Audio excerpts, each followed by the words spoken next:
organised with the audio and just getting into the rhythm of the morning. So welcome, or really a real great pleasure to have you with us on the webinar too.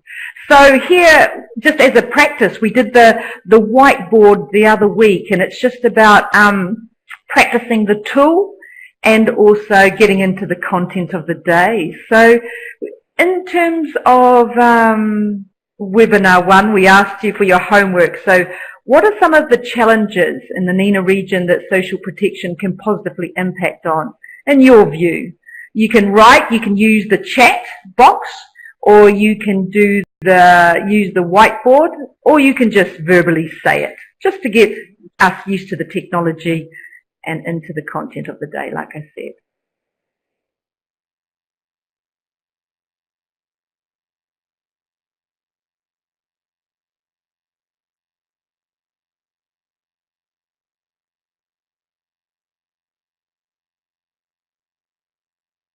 Tamara, you're typing?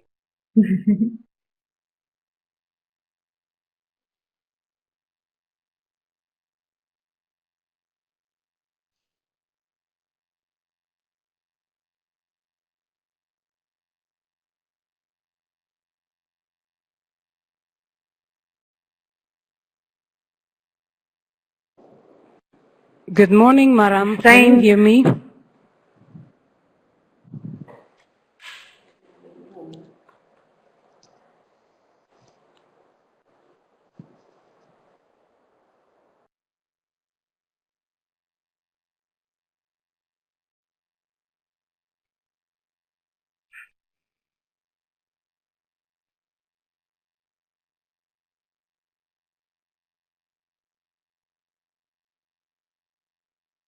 So Tamara, you said sustain livelihood in time of crisis.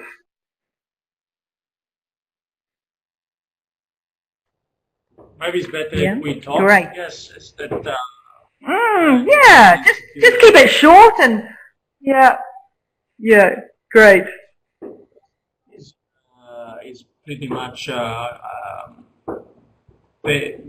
most of the food and nutrition security is related to crisis connected to war, for example. So in that time, social protection can also allow livelihood of those vulnerable populations.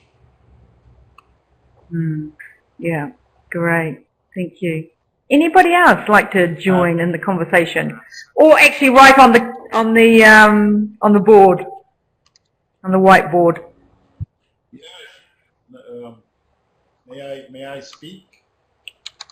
Yes, please do.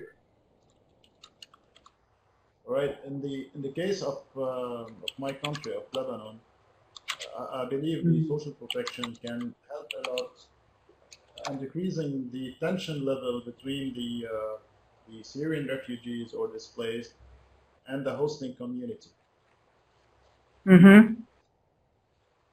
Yeah. Yeah. So that integration.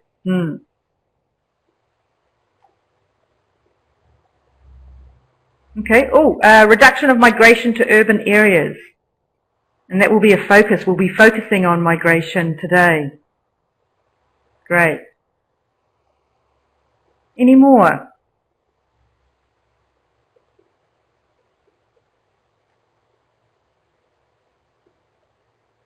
Any more? They can't be the only three challenges. Although they're big.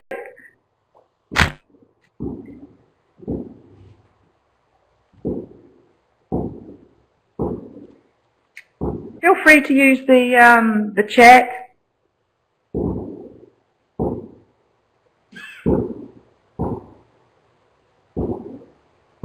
There's some background noise. Sounds like somebody's building.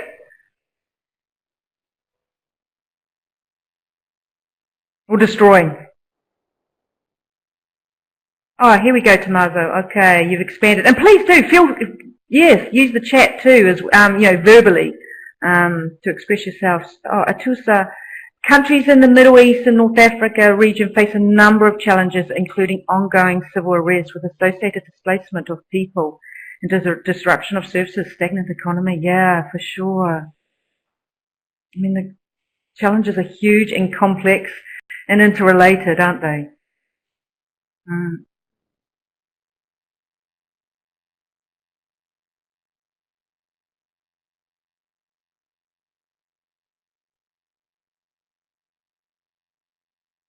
Okay.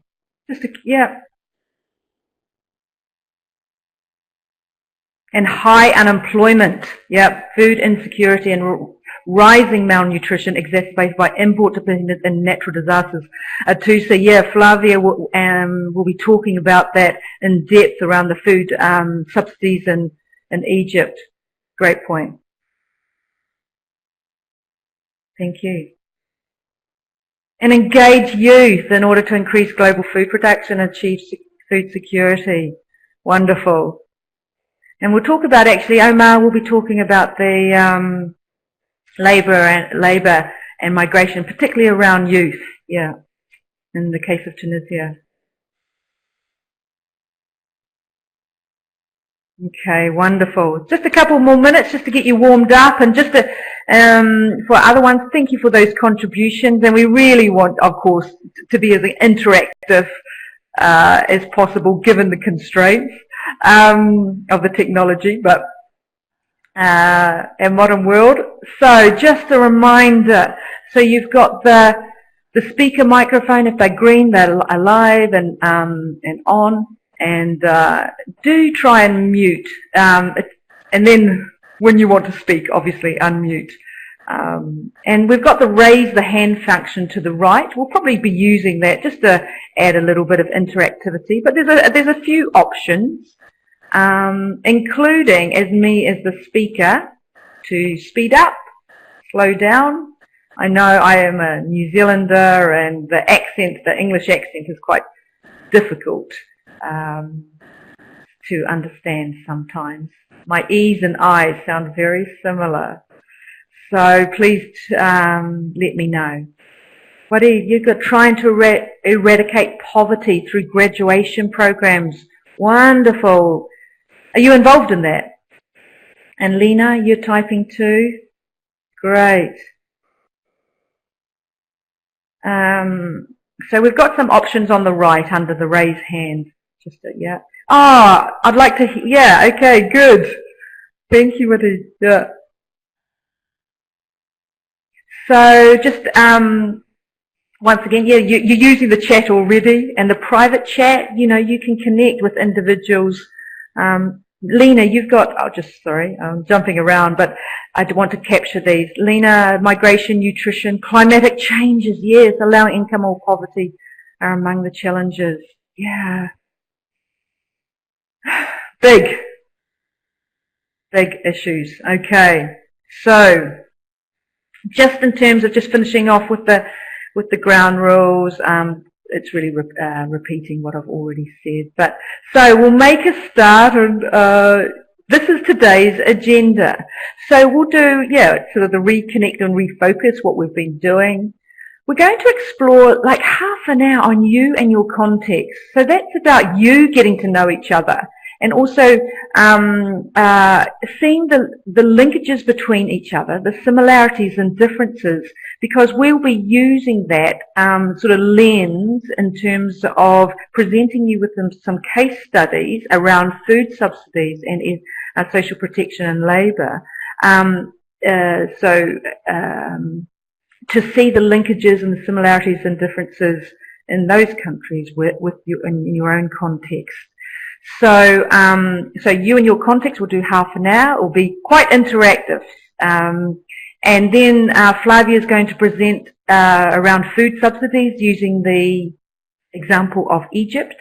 And then Omar is going to talk about social protection labour and particularly probably focused on migration.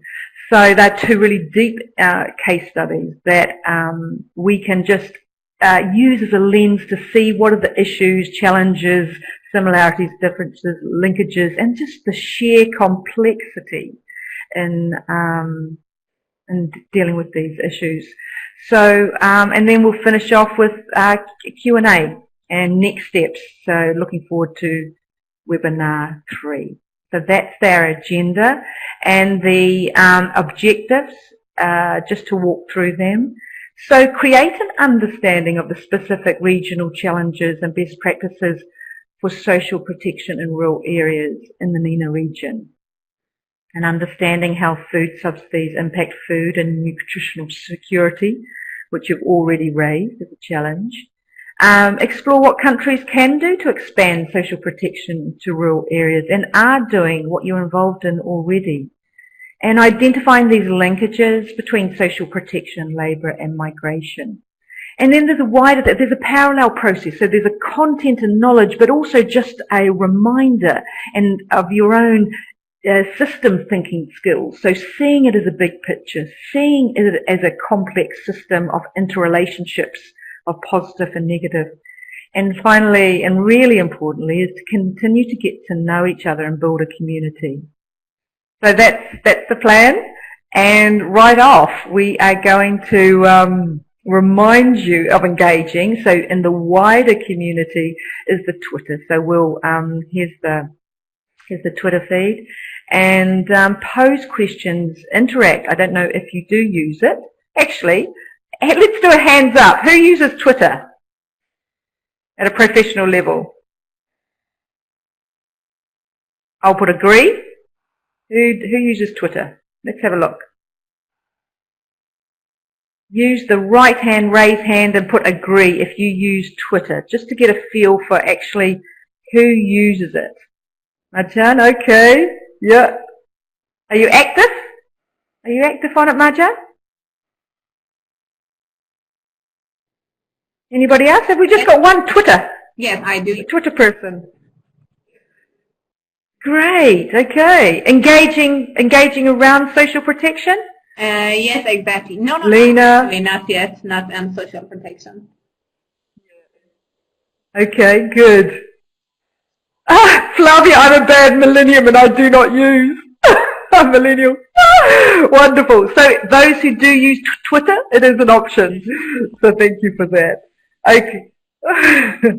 And Lena, you use it? Yes. Yeah? Yes. Great. Yeah. You mean the Twitter? Good. Okay, so I expect some, yeah. Of course. Yeah. I expect some tweets. Okay. So that's just a reminder. So today, so it's you and your context. So the first challenge, what's going to happen is it's just a getting to know each other.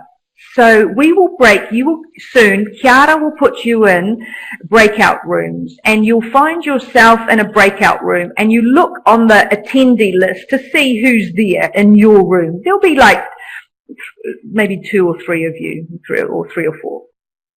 And your task is to find out one thing that 2 of you share, that all of you share, and that is unique to you. So if you look at the picture, there's sort of a person A, person B, and person C, and there's sort of a Venn diagram, which is some things are really unique to us. Sometimes some will share with one person, but not another. And then there's just one that we are all in common. So it's just an 8-minute conversation, and you decide at what level you want to talk about. You know, obviously, one thing that all 3 of you are common, that you're in social protection and you're on this webinar.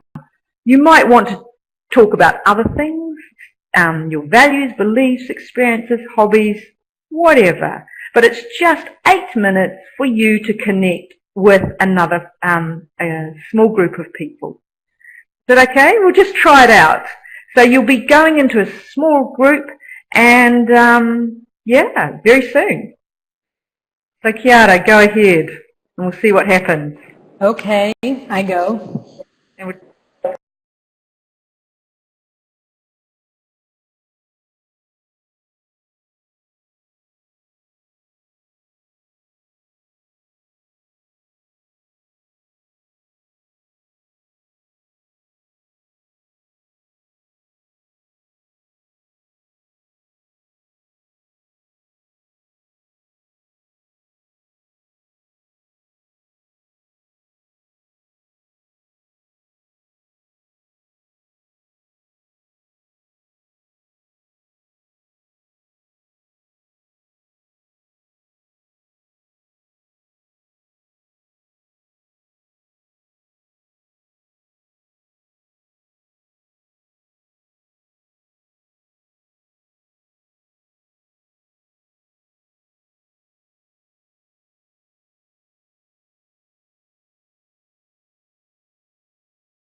what to do. I couldn't talk. Okay, right.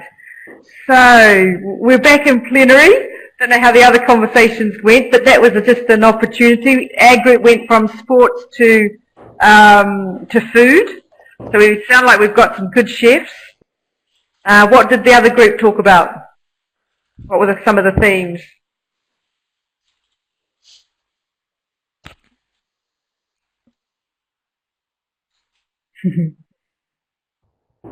Shall I go? Yeah. What were some of the themes? What jumped out?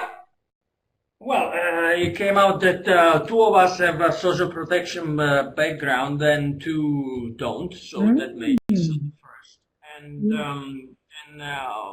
as evident, we are all interested in social protection in RNA. So that simplified a bit the second question. For the unique things, it happens that I'm the only man. One of us is international law background, and among the four of us, only one is from the ministry, say from a ministry. Okay. And actually, we wanted to go a bit deeper into we have all in common. But we on the social protection interest and being region. Great. Well, you started off with a known commonality, so that's a lovely, and how it springboarded to other conversations. Our group went in terms of what he actually said, why don't we intentionally talk about non-social protection? So that was a lovely angle. So once again, differences and similarities in how we have conversations. So we went from sports, literally mountains and aqua sports, exciting ones, to edgy, to safe, and then ended up with on the topic of food, which was lovely.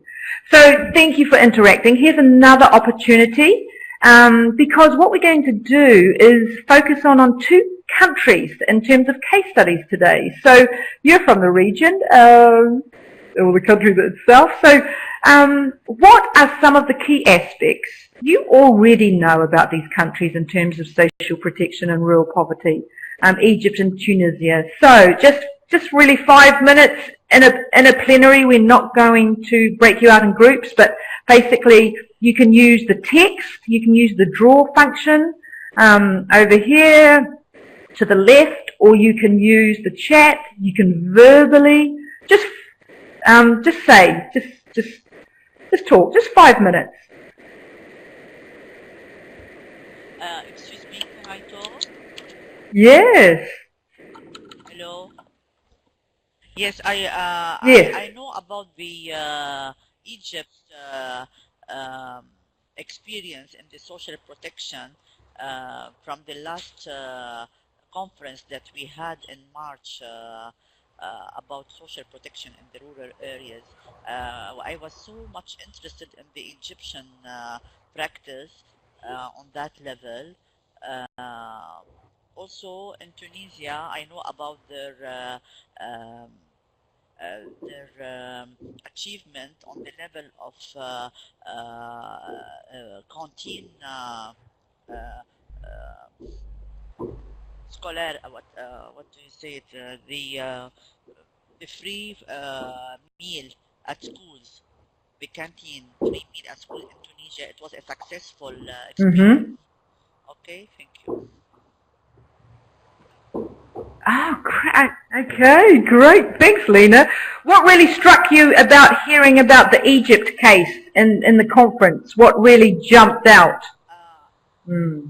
I was interested in the part of education where children who attended the schools, they were 80%, if they go 80% of the day of the time, they can have a salary at the end of the month, a cash. Students who attend, this is who attended. They would receive a check at the end of the month to encourage them to go to school and not to skip classes, and to help illiteracy, to prevent illiteracy in Egypt. And so on. Wow, okay. Thank you for sharing that. And Nada, Maram, are you the same cases or situations of school feeding, or increase unemployment among male to reach more than 50%? Where's that, Nada? In Egypt, okay. Yep. Maram. Or, Tamazo, are you wanting to speak? I'll just see your microphone. Oh, well, in Egypt there has been quite a shift in social protection approach. They moved from subsidies on, for example, on petrol, the two very much social protection related programs that now the detail I don't remember, but they had to do with belonging to vulnerable groups, and therefore this very much implied shift in the use of the budget of the state. I'm trying to remember the names of the programs. One is Tawakul, if it's correct. Oh yes, okay. I can find a bit of details with a 5-minute search on the internet. Okay. Okay. Thank you. And Maram, at Palestine, they got food vouchers and money every 2 months for the poor families through the Ministry of Social Affairs and Development. Okay. Thank you. Okay, so you know all about these areas, and you'll see what we're going to do is like actually, in terms of Egypt and Tunisia, what's happening in your area, your context, your country, and what are the similarities and differences. So thank you for sharing that. And the third part of this interactivity is just literally reminding ourselves of linkages, systems thinking. So here's a little exercise. I don't know if you know about this. This is the 1950s, and we're going to illustrate a case of the World Health Organization in 1950s parachuted cats into Borneo. And it's a tale. It's a real story, but it's an illustration of systems thinking and the lack of it. Okay. So, this is the end story, basically. So, if you think about the end story, so how did the World Health Organization end up literally parachuting 14,000 cats into Borneo? You may know this story, but now I'm going to put you, or Chiara's going to put you into small groups. And you have 10 minutes. Well, actually, it's going to be shorter. We're going in terms of time. You have 7, and the small groups too. What is Borneo? So Borneo is a country in Asia. Okay. So you have 7 minutes to try to arrange the following events in chronological order based on true events in Borneo. So Borneo is in Asia. Okay.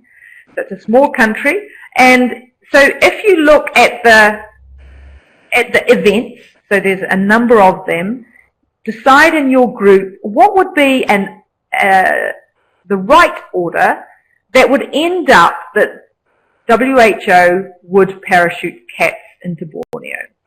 Okay, Chiara. You'll be in the same groups as before.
Good.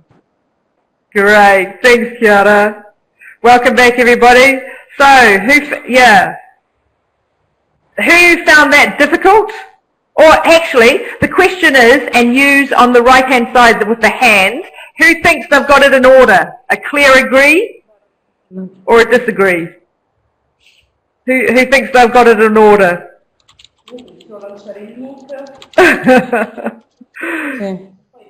Okay. Chiara, I can hear you. Okay.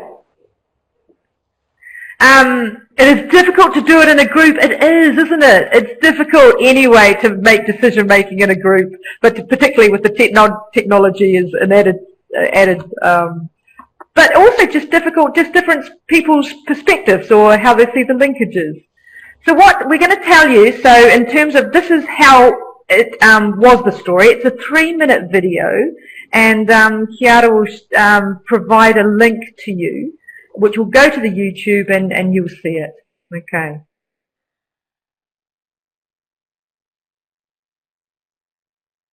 Here we go. So it's just appearing on the left-hand side. Borneo cat. I launch it. Yes, please. Yes, please. Okay. Yes, please.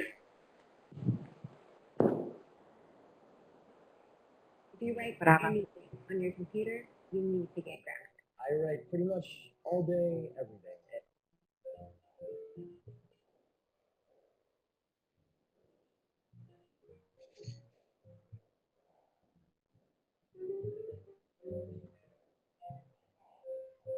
In the 1950s, and it will upload in a different at a different speed depending on where you are.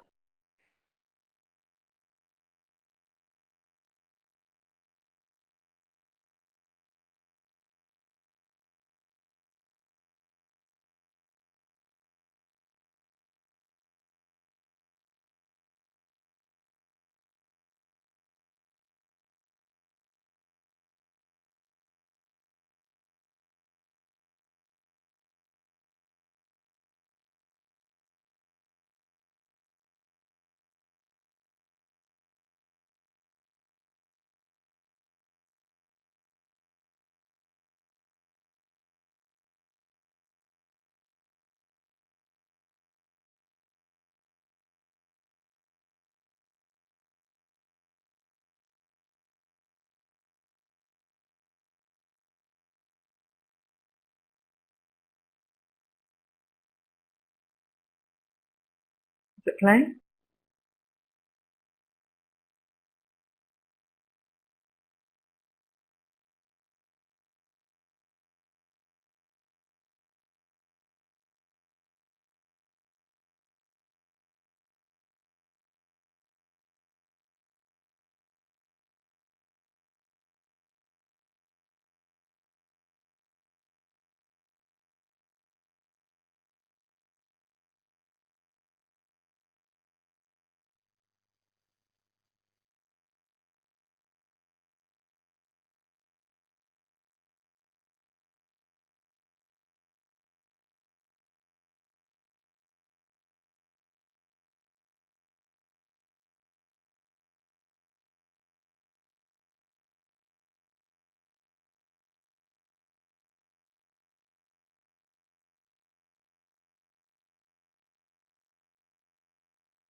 Okay. Has everybody seen the video? Just put your hands up when you've seen the video. Okay, great. Okay. Just to get a feel for that. Okay, everybody, great. I'm going to move on Great, Flavia. Okay. So, literally, just to finish off before we hand over to Flavia, what does this exercise illustrate to you? Please use the chat. Just a few comments, any words that come to mind.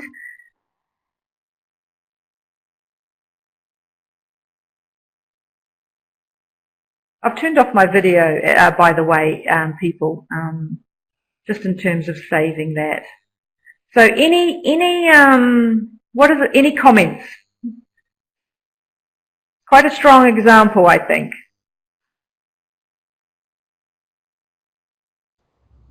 Please comment, please.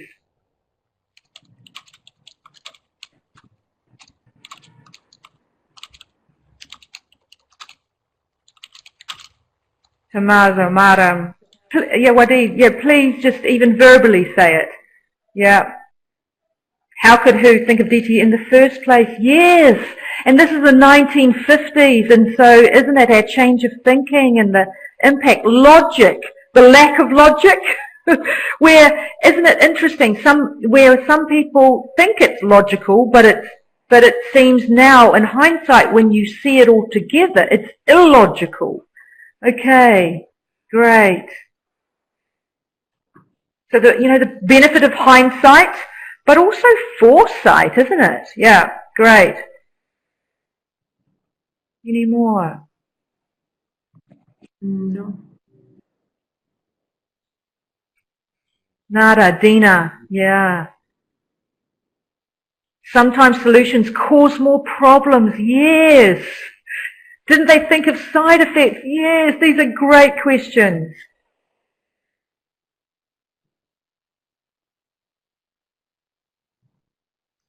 Tommaso, Wadid, yeah.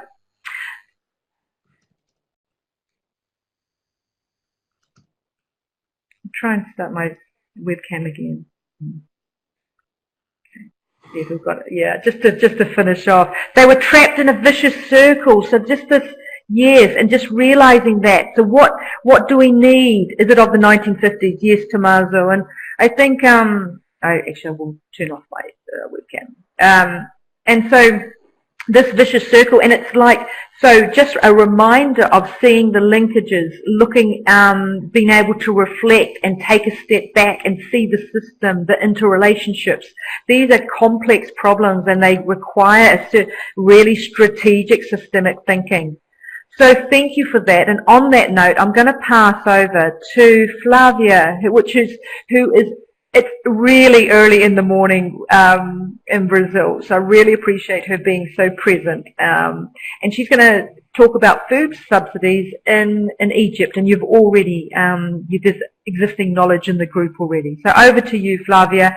I can control the slides if you like, and yeah. Hi, hello, good morning, everyone. Happy to see you virtually again. Yeah, it's really early in the morning for me, so if you want an incentive to be here right today, it's 3:52 in the morning for me. But I'm all good. It was just to make you all feeling sorry for me. So I'm just going to briefly talk about the food subsidies in Egypt with two angles that we're going to be looking at, which are the consequences for nutrition, food security, from nutrition, the consequence of food security from nutrition perspective, from agricultural perspective. And then we'll discuss with you about these findings. Why we chose the Egyptian case, it's because it illustrates perfectly well how social protection and agriculture or rural development are important. So just starting with the slide, you can see that this is statistics from that I took it from the World Bank, and it shows how the Middle East and North Africa region have a 47% 0.2 of known transfers, which means that the coverage on social protection and labor, it's almost half of the population don't have anything. However, the other 50%, the other half, as you can see, it's mostly on something that's called only social assistance programs. And can you pass the next slide, please? So what I mean with that is that the majority of the coverage that do exist go to social assistance programs, and that comprehends mostly the food subsidies. You all know very well about the fuel subsidies as well, but I'm going to focus on the food subsidies because we want to emphasize the role it plays in agriculture.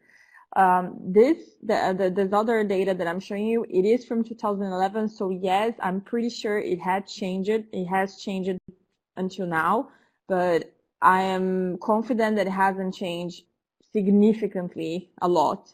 So in terms of who spends more in food subsidies, as you can see, it's an average of 1% of the GDP in the region. I do not think that this average changed a lot, even though probably in the case of Egypt, it reduced it significantly. Unfortunately, there is no regional data that is more updated than 2011. You can go to the next slide. So talking briefly about the food subsidies, this subsidies program in Egypt was implemented in the late 50s as an emergency measure to address times of a crisis. And they're never lifted by the government because they're of the political importance. Of course, food subsidies are a good political tool for governments to provide to their population, but in the case of Egypt, they became so intrinsically attached to the social contract that the Egyptian government have that it's notable for episodes involving food subsidies reduction that it would result in riots from the population, etc. And that remains. So the program as it was remains, of course, changed, but it remains until today.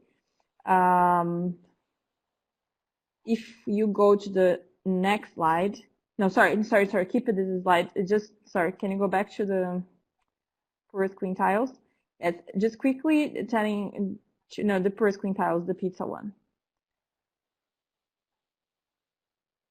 Yes, thank you. So why is it important that we're seeing this? It's because the food subsidies in Egypt are considered as a not so efficient program. As you can see in this data, of course, then again, it is from 2005, but I'm confident that it hasn't changed significantly with the percentage until today. The poorest quintiles of the population receive as much benefits as the richest quintiles in the case of the food subsidies. I'm talking about the bread subsidies and also the ration cards that they're a little bit more target, but as well they are universal, right? The food subsidies are universal, so anyone in the population can access them. And this is exactly the core of what we're trying to illustrate here, is how the subsidies could be could have potential negative impacts. And then you can go to the next slide. In economy, in agriculture, because the food subsidies are a huge expenditure, right? And they are not necessarily being a transfer that goes mostly to the population that cannot afford to eat. And on the top of that, are they really a benefit for the nutrition? In the case of Egypt, the studies have shown that the money that the beneficiaries save by receiving the food subsidies is used to buy more bread, in the case of the bread subsidies. So that means it is possibly a negative influence to nutrition. And you know very well that in the case of Egypt, there is a phenomenon. It's actually reflected in a lot of other countries in many regions. In the case of double burden malnutrition, when you have a situation of high rates of malnutrition, especially among children, but you also have increasing rates of obesity. And what we want to discuss today is the dual impact of subsidies, which are a social assistance program.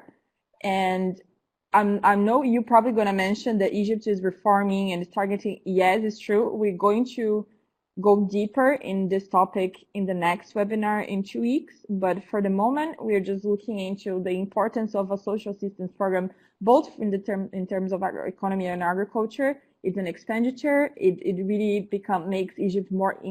Egypt is the biggest wheat importer in the world, and it does not produce not even half of it needs to satisfy the consumption in the country. And the subsidies could potentially play a role in that. So this is an economy and agriculture part, but also on the other side of food security that regards nutrition, not probably it could be a negative. The subsidies could be a negative effect on nutrition in an overall, both for malnutrition and for rates of overweight.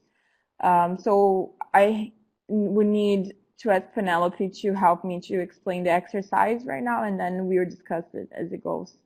Yeah, thank you, Flavia. You've given the context. So literally, I think we're just interested in hearing your views on what do you see as the potential effects, either positive or negative, on economy and agriculture, and nutrition. And it's you can write or chat or use the whiteboard. But I think it's just let's hear your views. And yes, Flavia.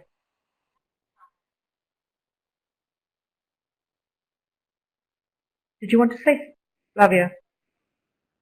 Were you going to say something?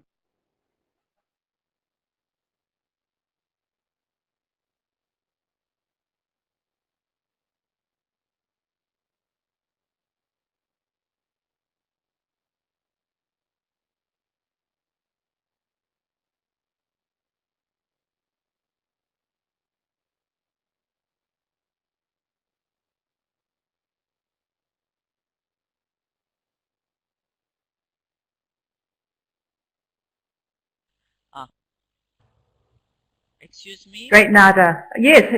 We're hearing nothing. Lena. So let's hear from you. Yes. So what do you see in terms of the potential effects on economy and agricultural nutrition? In terms about the Egyptian case and concerning nutrition, it seems people were becoming more obese and they were malnourished due to consuming a lot of bread. Hello? Yes. So carry on. So if they're consuming lots of bread, carry on, Lena. They are consuming more bread and therefore they're becoming more obese. At the same time, they are not being well nourished because malnourishment was prevailing. Great. We consider that it was attached to a context when the details of the malnutrition, say, were not yet addressed. The whole point was to ensure that all the population had something to eat, and the program, as a result, has a massive inclusion error in the sense that everybody was included because then everybody could access bread at subsidized prices. As a consequence, this was a very expensive program on the budget of the state, unsustainably expensive, and also implying an enormous waste of food, because you have to consider that the bread became so cheap, comparatively cheap, that was used as wrapping paper instead of being eaten. So the bread that was subsidized, because of course then you had different kinds of bread, but the bread that was subsidized was not even eaten any longer. It was used to wrap the food. Say you go to butcher, you buy meat, and that's wrapped in paper. Instead of being wrapped in paper, it's wrapped in bread, and then that bread is thrown away. That was the situation, and that's why it started to need a substantial reform.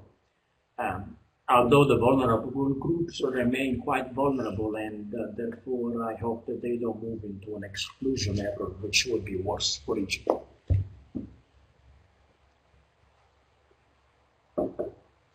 Flavia, please respond yet, Martha. And you've also got Nadia here too. Nada too. I think food subsidies impact negatively on economic and agriculture because the rich people are the most. Sorry, I lost connectivity for a good few minutes. No, I just wanted to apologize because I lost connectivity for 3 minutes. But yes, I agree with all what you're saying. And it's easier, let's say, to see the potential negative effects on economy and agriculture. Although it is also important to mention that the subsidies being or not being as ideally efficient program, they were important for food security. They did address needs, but that was, as I said, an emergency tool. As time passed, and it was created in the 50s, it was probably not achieving the ideal goals that Egypt would like. And this is why we're discussing now. I think there's someone, okay, Dina is saying the poor cannot afford to buy nutrition for that. It's,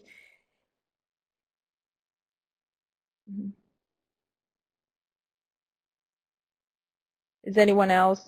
Yes, I agree with Nada. It have a positive impact on nutrition, as I said, because it addresses food insecurity and in what or way, lack Nada? of foods on immediate phase. Yeah. Yes. Hmm. Let's see if anyone else wants to comment.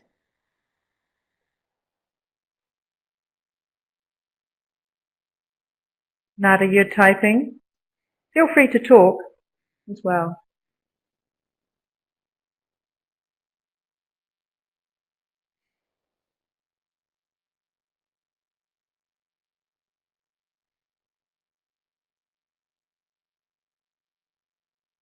I just make the point. It's interesting that you say with the Egypt, it was the thinking of the 1950s. So we go back to the WHO example, which was also in the 1950s. So there's just that thinking of that time and the knock-on effects of that, and we're running to catch up. Yes. And solve them in a really appropriate way and see, yeah.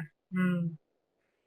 And poverty is multidimensional, right? It has so many variables to why poverty exists, and we can even argue further in the case of rural poverty. So the subsidies they illustrate very well this double impact on economy, agriculture, but also on nutrition. And although they're still one of the highest expenditures on GDP for countries in the region. So it's definitely a topic that needs to be approached and taught carefully as we speak about social protection and even more in the rural areas.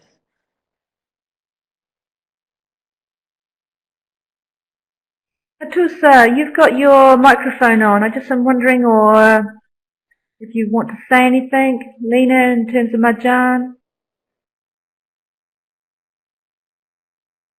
Yeah, any other comments? I want to hear from you all. If you've got headphones, even better. Great. Okay. So Flavia, we've seen some comments here. No comments from your side. Okay. Any more? Just a couple more moments. Sorry, I don't have a microphone. But even it might be a bit distorted. But if you want to speak, please do, or type in.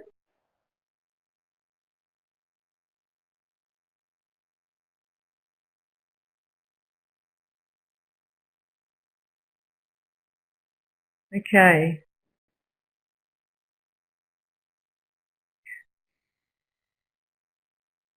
So you've just so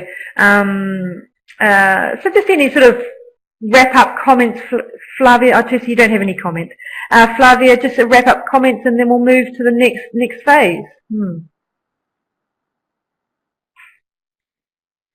Yes. I think from now, like we are seeing, of course, we're seeing causes and potential effects. Why do I say potential effects? Because it's really hard to prove that one thing leads to another, as you all know. But we can suspect very strongly on everything that has been mentioned here, and especially regarding the negative impacts. It is true that Egypt became even more dependent on wheat imports. And that goes back to something that we were discussing earlier on the webinar, that in how Middle Eastern countries are dependent on food imports. And of course, we're going to discuss all these topics further, but the Egyptian case is a very good illustrator of this. And we uploaded material about the story of the food subsidies in Egypt and all these nuances. So if you're interested in reading further, please check the website or email me, and I'll be happy to provide a lot more deep information. This is just a quick overview. And I think we can discuss as well the case of subsidies in your countries, and that will be very interesting. You can pass the next slide. Great.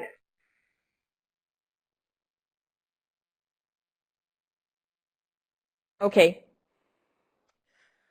So I want to hear from you if you have, and I do know you do have similar and also different in your context and country. And what do you think from this anecdote, let's call it anecdote from the Egyptian subsidies, do you think lessons are transferable for your countries or your context?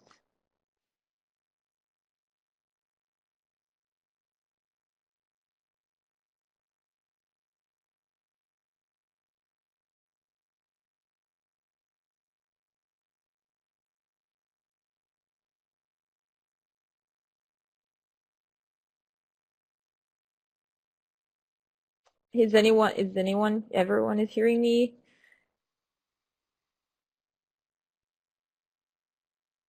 Yes, yes. I think everybody is, and it's just just invite your comments. We want to hear from you. You have each of you has an answer to this, and we want to hear from you, and to contribute to the dialogue and each person's thinking. Right. And it doesn't even have to be through on the the chat itself, or impact of the social protection in nutrition security, impact on agriculture and economy, and yeah.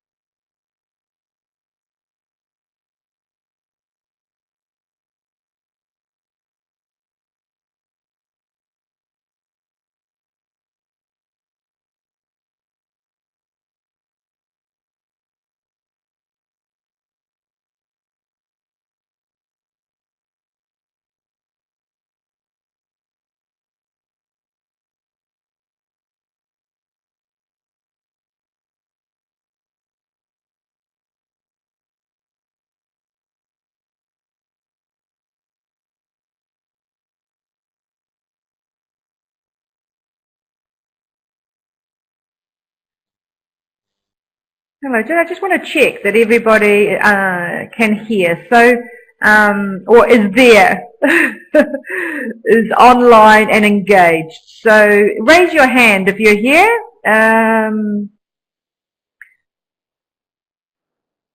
You still engaged? Yeah. I said it's what far is in the great. morning for me. Yes. I'm speaking by myself. Yeah. Yeah, exactly, Dina. Wonderful. You're all here. Wonderful. So, yeah, Flavia, would love to hear from you. This is why we're interested. That's why the FAO has put on this social protection e-learning. We want to hear from you. We want to learn together. Great. Thank you. The Tomaso. Yeah. Have you seen the comments there, Flavia? In Palestine? Yes. Can you see? Yeah. Okay. So Tomaso, you said, yeah. Social protection in Palestine provides regular cash assistance, subsidized. Oh, I just need to subsidize electricity bills for poor families, grants free health insurance cards, exempts to. Wow. Okay. Hard to read. Exempts children of poor families from public school fees and social health and. Great. Okay, Flavia. Wadid, you want to speak? I think Wadid wants to speak, yeah. Or to type. Yes, please do. Yeah. Majan. Okay, so we're hearing that from Palestine.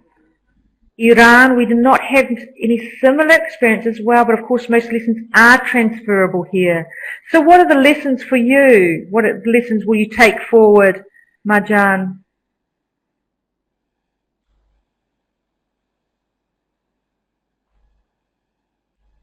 Nada, yeah. So yes, in Jordan Yes. there's also a bread Dina? subsidy, and which is this is going very fast here. Yeah. It is going very fast. Tiara, actually.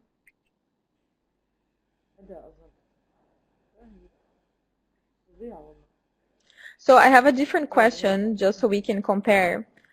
Can you please raise your hand if the country you live or the country you are from is putting forward a reform of the subsidies, being it fuel or food?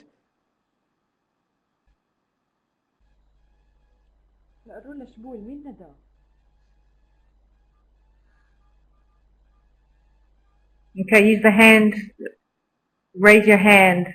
You might want to repeat that again, Flavia. But Atusa, have you seen Atusa's comment? For you to raise the hand.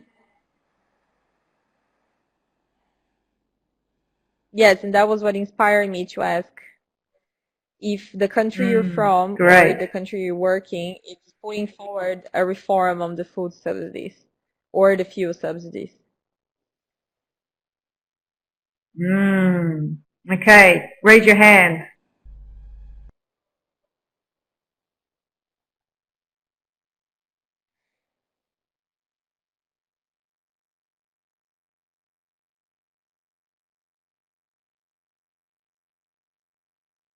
Okay, multiples are typing, so you've engaged them there, Flavia. So just a couple more minutes.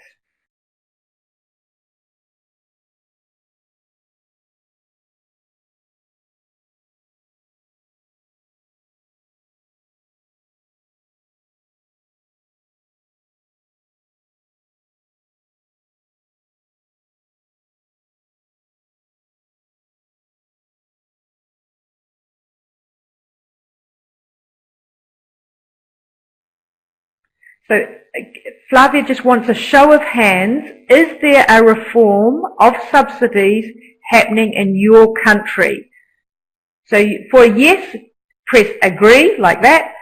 For disagree, great. Let's see what's there.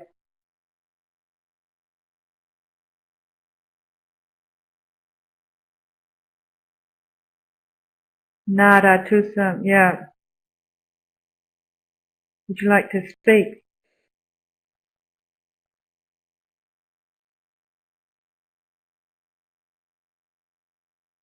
Nada, yes. So there is reform in your country, yep.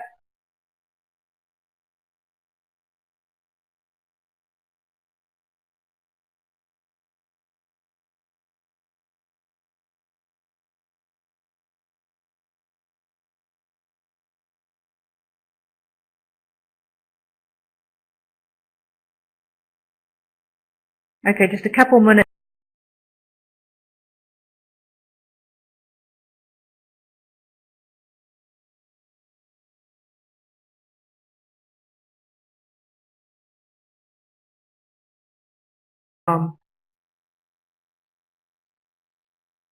Okay, Tamaza, Lena.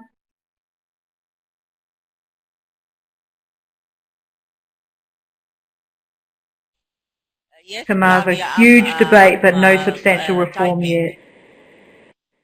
Yes.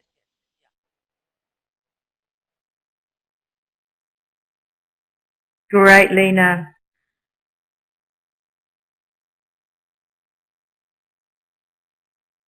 So Flavia, can you respond just from what you're seeing?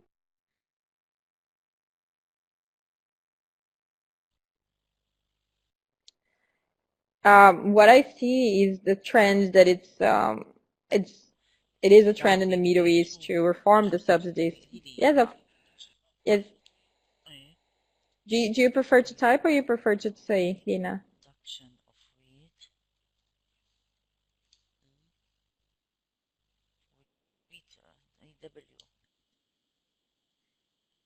I guess she's gonna type.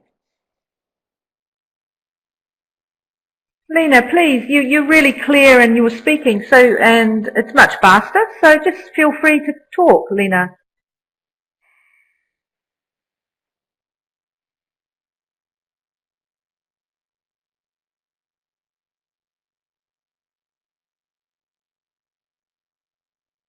I can't hear, I think you are trying to talk, but I can't hear you. Lena. Oh, yes.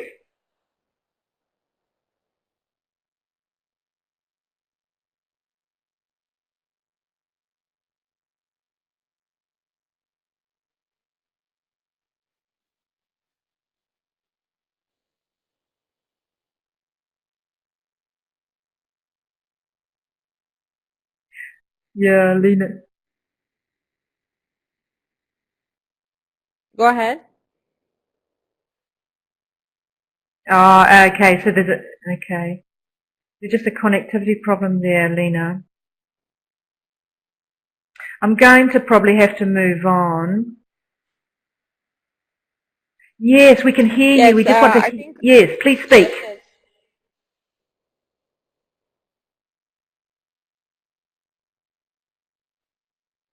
Hello, please speak, Lena. Yes. Yeah.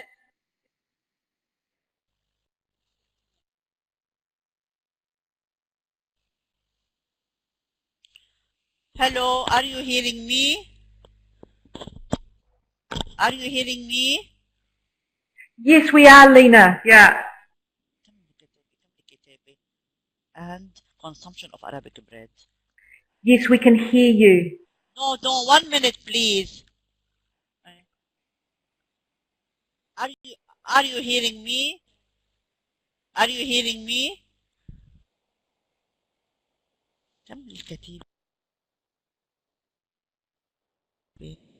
Hello, are you hearing me?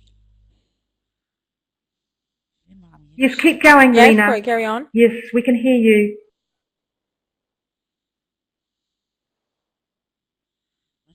Internet. Are you hearing me now? Hello.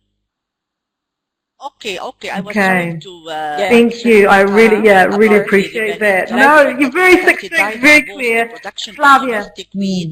And the consumption of Arabic bread. And I think this just illustrates for us the case of food subsidies in Egypt and fuel subsidies in Egypt is just a common trend in the region, and I'm sure most of you identified in the case of your countries that there is some sort of subsidies to consumers, either being a fuel or food, but also a trend to reform the subsidies. And I think this is a very important moment that we want to get here, because it's exactly when the social protection ideal, let's say, is arising in the Middle East, and that's why it's important for us to discuss more and more the many ways in which social protection can be put forward.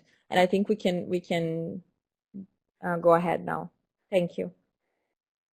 Yeah, great. Thanks, Flavia. And just as a bit of a wrap up before we go to Amar, and this is from the IFF World System Model. So in order to see the connectivity between issues. So you've got a range of key factors there, and they're all interrelated. In terms of seeing what you've heard about Egyptian food subsidies, what do you see as the key interrelationships? Now, we ask you to use the draw function between the key relationships there. I'm just going to give you 1 minute to do that, because it's just to really highlight what we've been talking about is this interrelationship and linkages. But if you can use the draw function to draw the link between those factors, that would be great.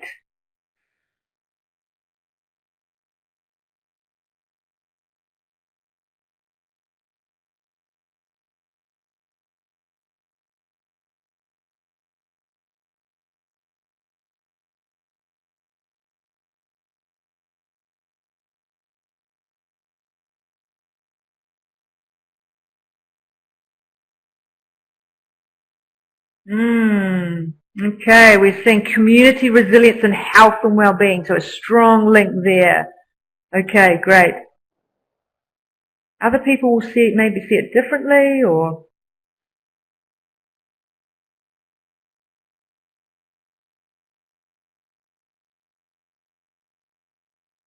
this helps us look at it sort of systemically. Okay, I won't labour the point. I assume here's Omar. Okay.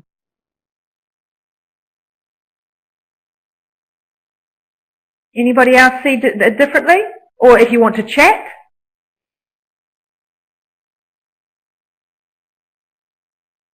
Or any themes or any, key words that have come out, or anything you want to before we go into the next session?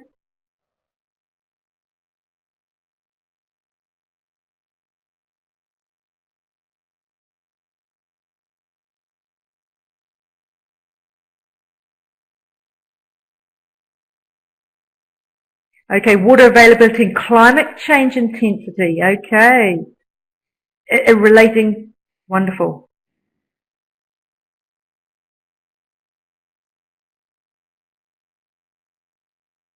Economy and wealth and food and agriculture. Okay. So even the three, you've seen the linkages.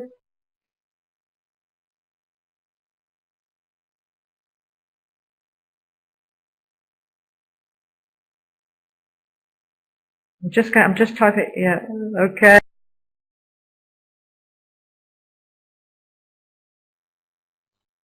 So it's interesting to see this complexity, okay.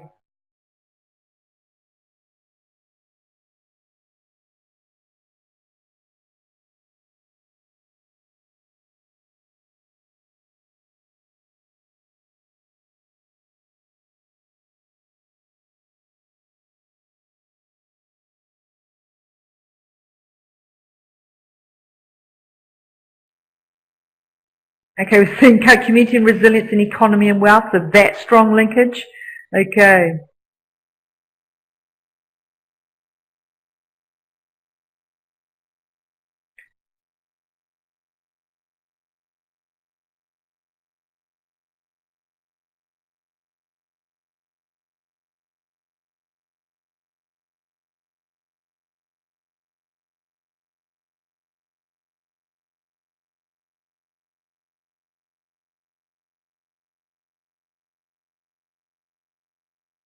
Okay, so thank you for that contribution. So we've seen the and complexity, and this is another. We're going to step into. Omar's just going to step in and look at SP and labour, social protection and labour. Oh, okay, I'm going straight into Omar. Can you step in, please?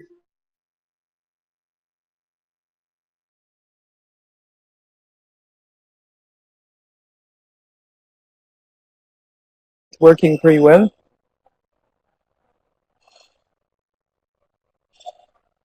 Yes, it is, Omar. Please go ahead. Welcome. Okay. Thanks. Hi, everyone. So thanks, Penelope, as well, and thanks to Flavia. So the idea of this presentation is to kind of look at the potential, let's say, impact of on migration flows of social protection in the world, and specifically in Tunisia.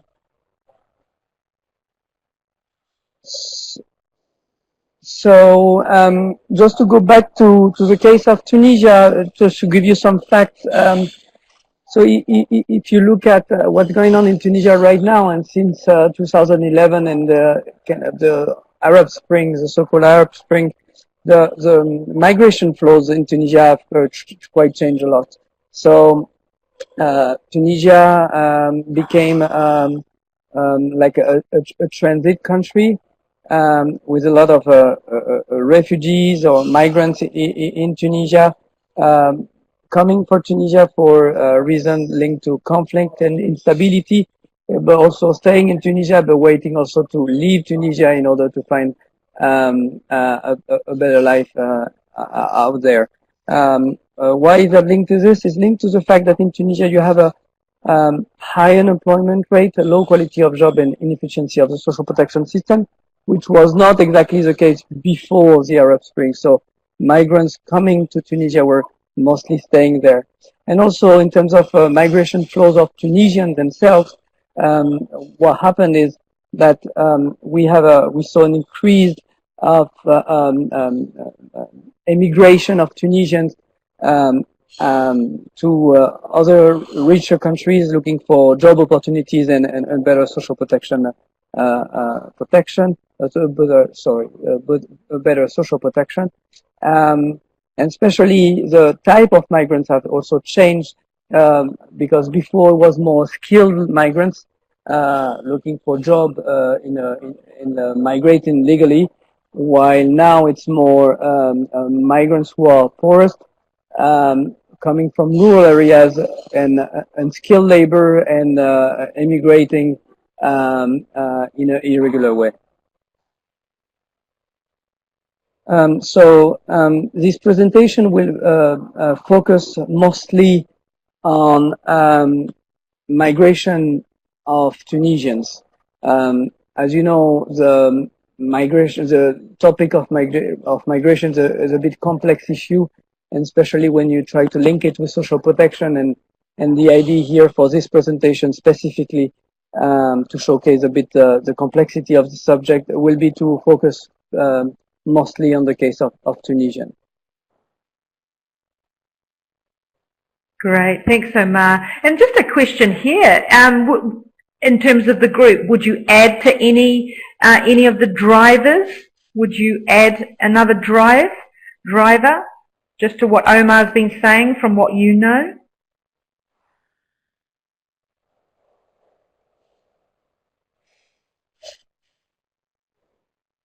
Yeah, no, I don't. Given some of you know about Tunisia. Yeah.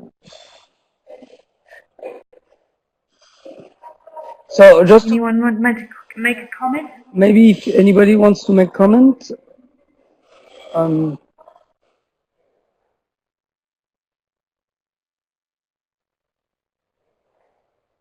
Okay.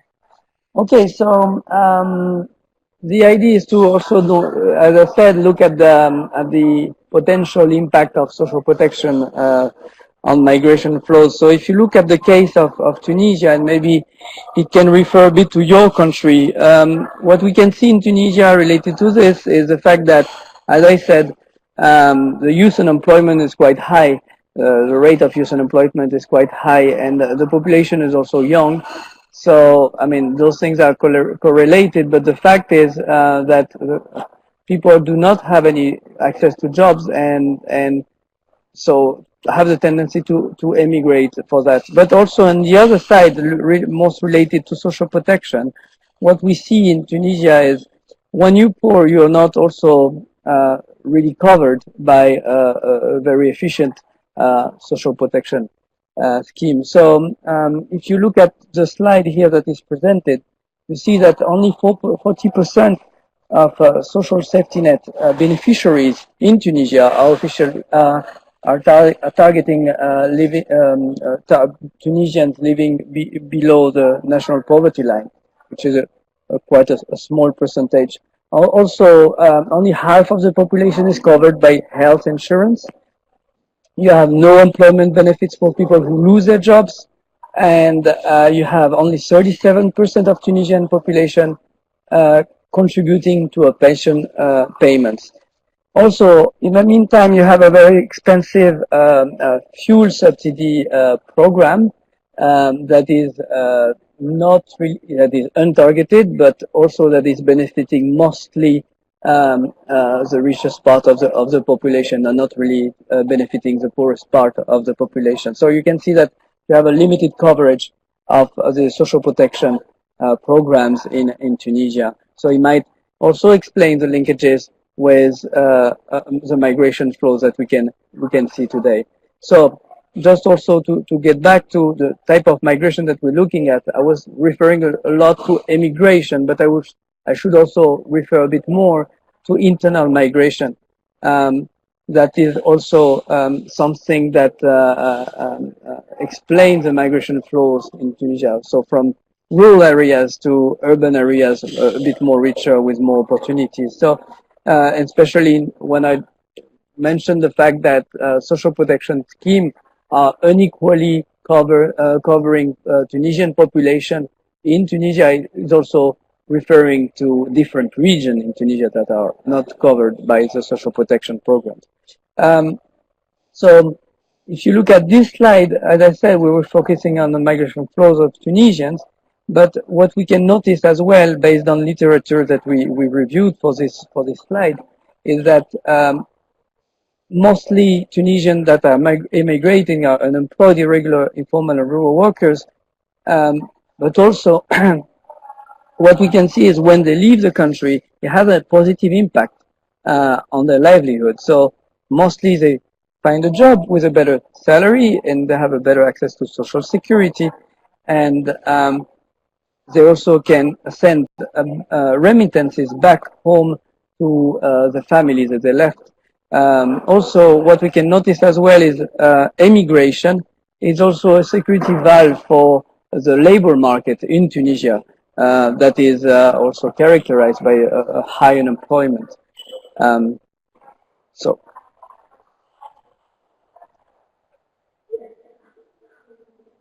Yes, and I guess we're interested also to hear what other positive impacts do you see around immigration?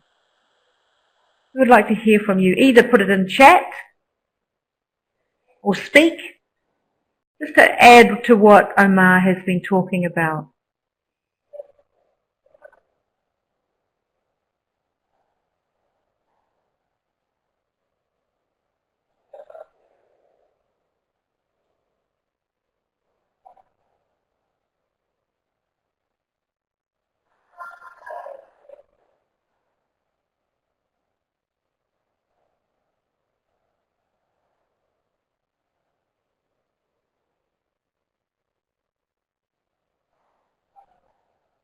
Any thoughts?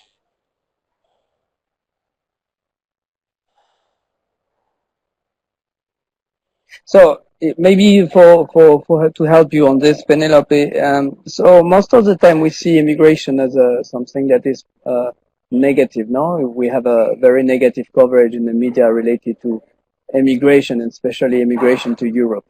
And what we can see, according to this slide, is it has a positive impact for immigrants, but also for the development of the countries of origin through remittances. There's also kind of a debate related to the impact of remittances to the local development. So sometimes we consider that remittances are social safety nets for people living in the countries of origin, but also it might, let's say, the remittances might target the richest part of the population and create sometimes inequalities between beneficiaries of potential social safety net. So I don't know if you notice this in one of your countries. I'm talking to the participants here, but it might be good also to share some because I think that the case of Tunisia is quite relevant, but also quite comparable to other countries in the region. Great, thanks, Omar. Any thoughts? What are you talking to? Yeah, typing, or just speak.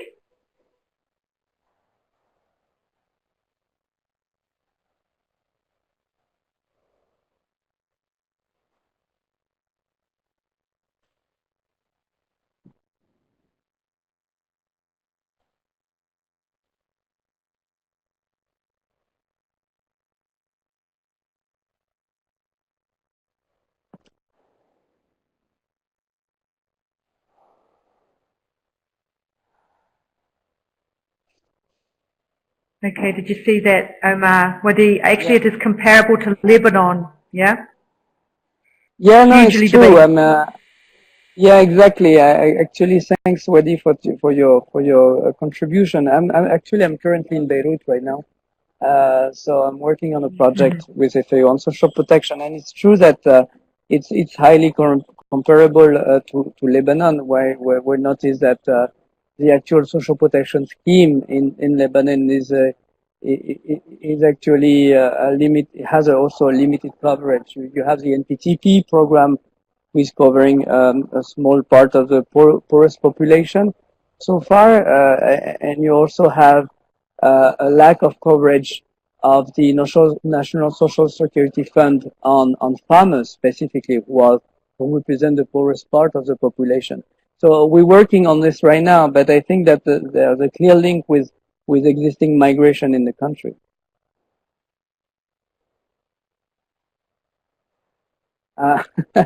Yeah, okay, then let's talk later. Thanks, Weddy. So for the next slide, so the idea was to propose a concept. So as you can see, if the main drivers of immigration of Tunisians are related to, let's say, lack of opportunities in terms of jobs, but also a lack of coverage of social protection. I will add also on top of this, because there's something that is not indicated in the presentation here, that social protection is a public service that is provided by the government. So it gives like kind of this trust to government, and sometimes people in the most poorest lose their like trust to government. They have the tendency to leave also the country. So in order oh yeah. I will finish this slide and I will reply to your question, Tommaso, if you're okay with this. The idea was to say, okay, if we want to have a response to this, let's have a package of a response through a better access to job opportunities. Let's say think about the productive social safety net programs that can create jobs for the poorest, and also extend the coverage of social protection to make sure that we are also giving social insurance to the poorest part of the population, but also to all population, but specifically also to the poorest part of the population. So just to go back to the question of Tommaso, is the social protection in the yeah. It's unclear on that. I think that most of the time the non-Tunisian migrants are covered by, if we talk about refugees, are covered through programs implemented by partners. For the migrants themselves, what I understood so far is that there's no specific coverage, but I need to maybe let's say study this a bit more into details to give you a fair answer. So, but I know that for now on, FAO is working in Tunisia to provide job opportunities for youth to, let's say, regulate migration flows from rural areas to urban areas, but also immigration. And yeah, so for the case of Libyan, I don't know exactly, but might be good to investigate a bit more on that. Yeah, so if we provide this kind of package, including let's say job opportunities through training and things like that, but also through productive safety net, and also an extension of coverage of social protection, we might have let's say a way to regulate and impact migration flows, especially immigration flows. For the case of FAO, the added value that we have is we're working specifically on the coherence between agriculture, fishery, and social protection intervention. So here, what could be interesting is to think about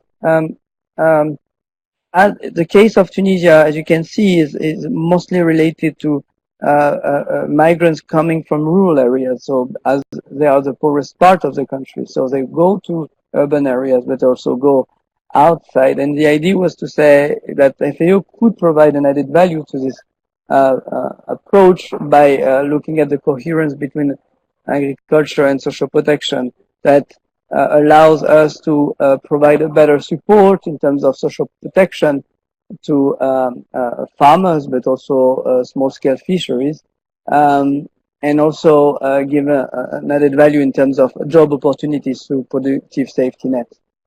The idea here is to also have a larger impact, especially on economic growth, but also on social inclusion of the poorest part of the population. So, of course, this approach is nice on paper and maybe it might be a good response to regulate migration flows, but again, we don't want to impose people to stay in their country, but we want to give them the free choice to go or stay in the country. And for that, it's better to provide them, like, let's say, the basic human rights that they need to survive in their own country. But also, if we provide them this type of package, including job opportunities, but also a better access to social protection scheme, we might face one layer of complexity related to migration. So, because if we provide this kind of package, it has to be, let's say, compared to what, in terms of comparative advantage, those migrants can have abroad. So, in terms of social protection scheme, but also in terms of access to job markets in the country. So, when we compare like the poorest area of the country to the richest one, but also in terms of by comparing Tunisia to other let's say more developed countries where Tunisian can go.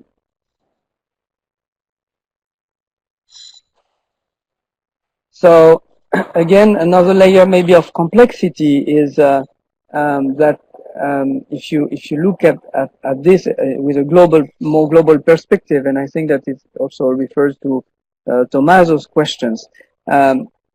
We don't have only in Tunisia, when we talk about migration flows, we don't talk only about Tunisian immigrating or coming from rural to urban areas, but we can talk also about Libyan refugees or Libyan migrants coming from Libya.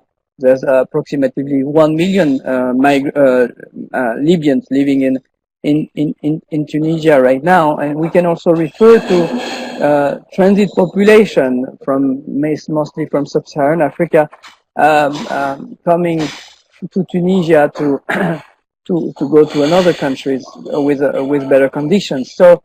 But the thing is, if we provide this kind of support to let's say, better job opportunities and better social protection scheme to Tunisian, but also to migrants coming, it might have an impact on migration flows of people coming from outside.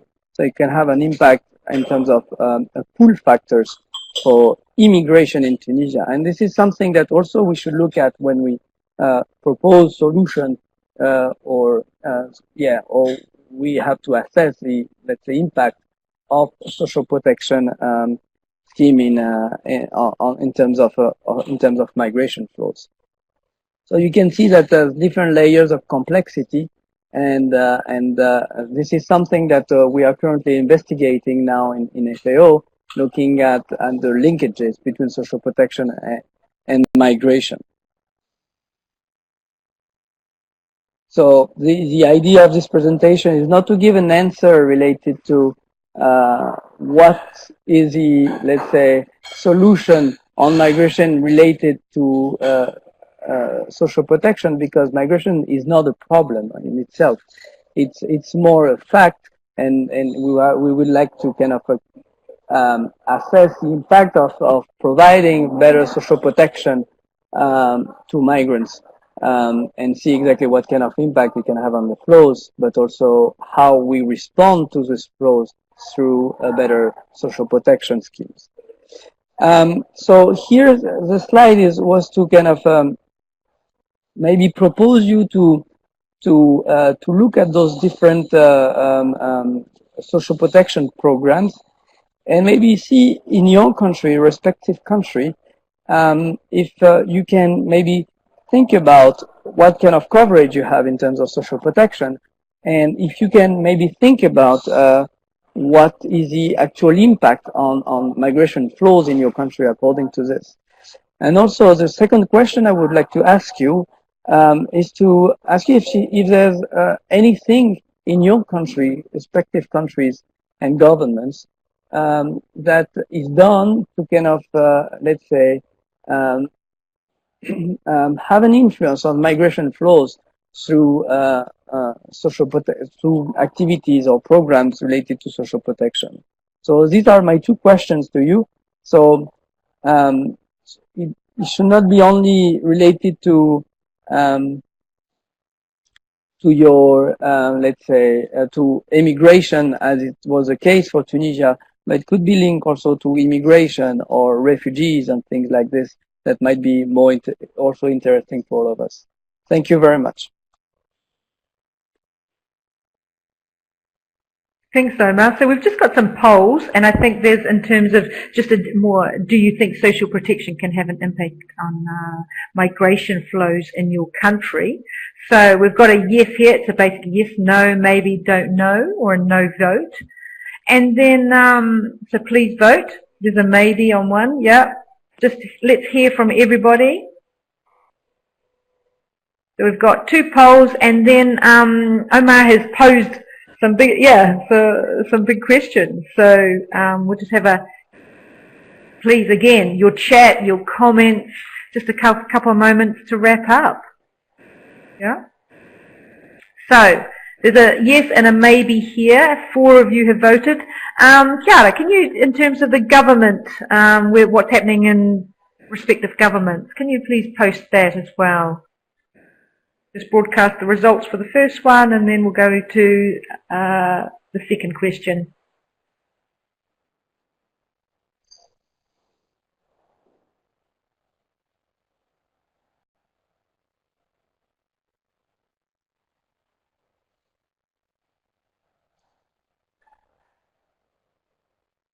Okay, so here's the second question. So, does your government have a social protection program related to migration and labour?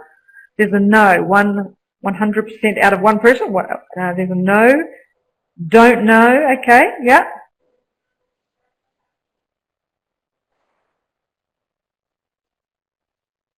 Interesting to find out, isn't it? Okay, it's interesting that we, to find out that we don't know, and how could we find out?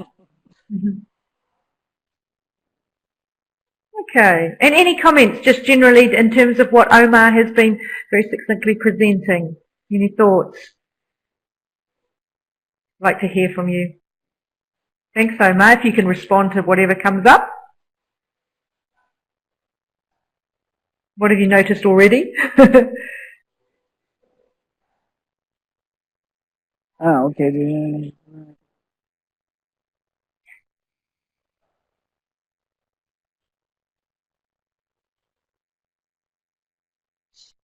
Okay. Everybody has voted, right? I think so. Just yeah. Well, Chiara, can you broadcast both results at this stage? Thank you.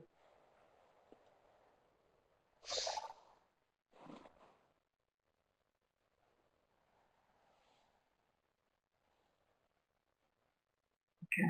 Or just what you've noticed here already, Omar, without, or any final thoughts?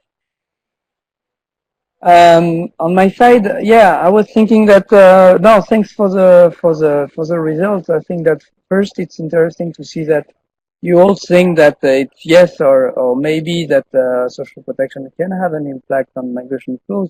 It goes with actually with the literature that is being developed right now by different partners, especially from OECD, looking at the impact of public policies on migration right now. So it's kind of very interesting. So I will encourage you to go on the website of OECD to look at this. I think it might be interesting for you. Also, something also that in terms of response of government response to migration related to through social protection, we are co-organizing an event that will be held in in the end of September in Brussels related to forced displacement and social protection in fragile complex. So we will look at with our partners working on social protection, mostly UNICEF, WFP, and some others, and ECHO, I think, EU, looking at the response that could be provided through social protection scheme to refugees and to forced displaced persons. So this is something that you would like to, you may want to follow up, and so I can send you a few references through the next bulletin on this webinar. And if you're interested, please let me know, and feel free to contact me anytime to ask me any questions later.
Oh, I've been on mute. Here I was talking. So, sorry everybody. This is so just going to the interconnectedness. Once again, in terms of the Tunisian case study, what do you see as the key interrelationships? I mean, as the Egyptian case studies are, it's a way to explore these issues. So in terms of SPN labour and migration, what do you see in terms of the key linkages, as Omar and Flavia have reinforced, and this whole webinar is about seeing the interrelationships and the interlinkages, and the need to be take a holistic and systemic point of view, and just the sheer that there is no one right answer, and there's negative and positive impacts on either, and just standing back from that and creating ways that are appropriate to the situation and the context. So just, yeah, as we did before, in terms of the key linkages, use the draw function. Okay, community and resilience, economy and wealth being quite strong there. Okay. Any more? Please do. Just final thought. Business and trade, economy and wealth, and a good loop there. Any more? Please do. Like to hear from everybody as a finale.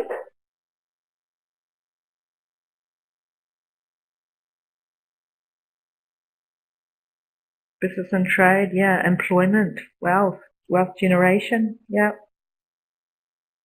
Habitat and infrastructure, okay, and health and well-being. Great. So this tool is really useful as you look in terms of your policies and programs and just your own thinking. I think it's a very useful tool just to remind ourselves of linkages, of taking a systemic approach. So great. Okay, thank you all. And to wrap up, and thank you Omar and Flavia, I'm going to move to the last final phase of the Q&A and next steps. So please, in terms of if you've got any outstanding questions for Flavia or Omar, type them in the box. We can capture them and then give them in terms of the e-journal. Because the next steps, did you all get a chance to, raise your hand if you read the e-journal that was emailed to you and also on the social protection Who read that? Yeah? Great. Nadia, thank you. Lena, great. Good. Wonderful. Love it. Buddy, yeah. Okay, so we really look forward to seeing you again on the 26th of July. It's around coordinated design and implementation of social protection policies and programs. So we really want to hear from you about your experiences and your learnings. We really want it to be interactive there. So between now and then, please read the second issue of our e-journal. We'll email to you separately, and as you would have noticed, it's on the socialprotection.org, because we really we really encourage you to access the resources on the social protection org. There's the e-journal, the recording, the full recording. We have given you a slide, a whole PDF of the slide pack, and there's additional reading. Marusia has provided lots of great stimulus for you there. Please do reflect on this webinar. What have you learned and what are the lessons for you in your role? And for webinar 3, so we encourage you to connect with another participant, either you know or you don't know. You've got each other's emails, and identify what you both see as the key pillars in designing a social protection program, and also share your key challenges and lessons in implementing a program. Okay, so that's your task. And we'll remind you of that in the e-learning journal. And just really, we really want your feedback. Please, there's a link there. Chiara will send out the link. We really value you taking a couple of moments just at the end of this to do that. It's really helpful for your own reflection and also for us to get feedback. And hopefully it has been more interactive than last time. Okay, I'll just let you do that. Chiara, can you please launch that?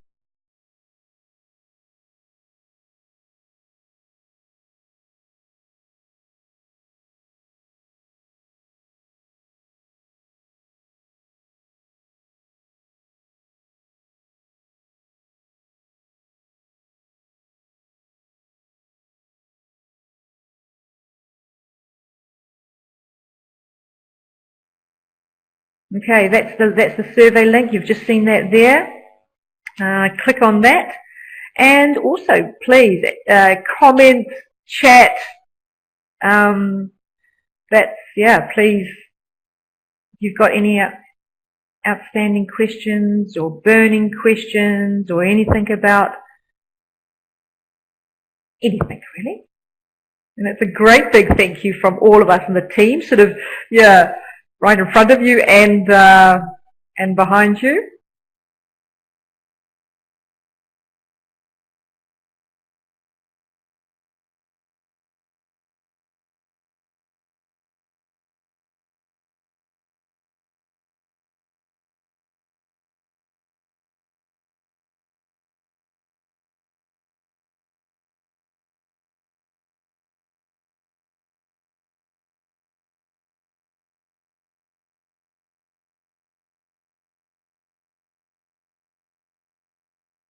Okay, so please, thank you very much for your participation and engagement.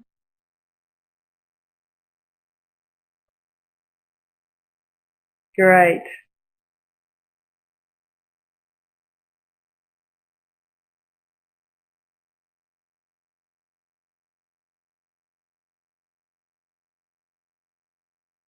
Thank you so much. I've really enjoyed it, and look forward to seeing the feedback and hearing from you. Please, once again, if you've got any questions, make your Wednesday great. Yes, Duna, thank you.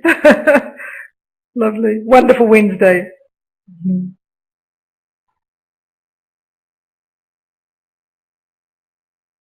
Thanks, Marusia. See you in the afternoon. Okay, we're here.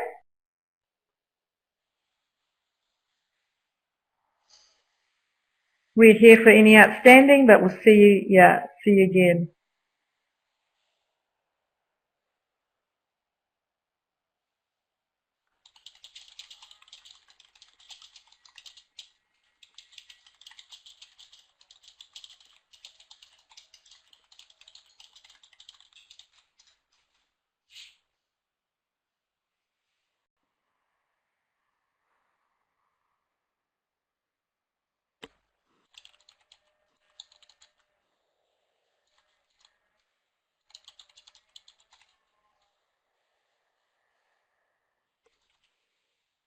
Great, nice, thank you, Amar. Yeah, Tomato, nada.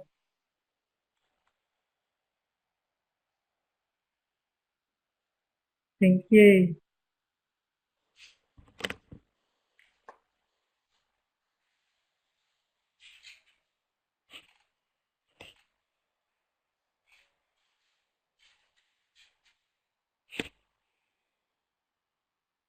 Marusi, I think your microphone is on. Thanks, Lena. Nada.